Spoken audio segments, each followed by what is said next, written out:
रहे हैं जय माँ काली रिकॉर्डिंग स्टूडियो फुलपरास चौक से। साड़ी हम गेरुआ मंगा ले लिए, देखियो न कावर सजा ले लिए। साड़ी हम गेरुआ मंगा ले लिए, देखियो न कावर सजा ले लिए। कि कहियो बोलबह हम भौजी आहा हमरा संग, कि कहियो बोलबह हम भौजी आहा हमरा संग। साड़ी हम गेरुआ मंगा ले लिए, देखियो न कावर सजा ले लिए। साड़ी हम गेरुआ मंगा ले लिए, देखियो न कावर सजा ले लिए। कि कहियो बोलबह हम भौजी आहा हमरा संग, चिलम में मारू दम भौजी आहा हमरा संग संग।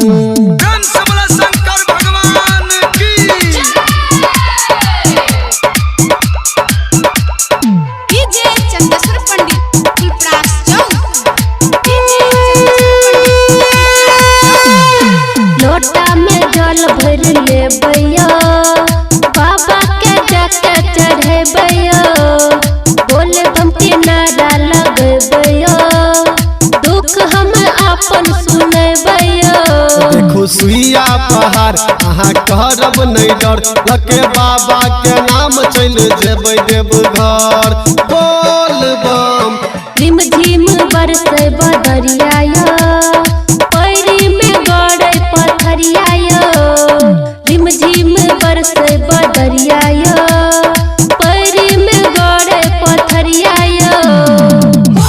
कि करू नहीं गह हम भौजी चलू हमरा संग, कि कहियो बोलबम भौजी आहा हमरा संग संग।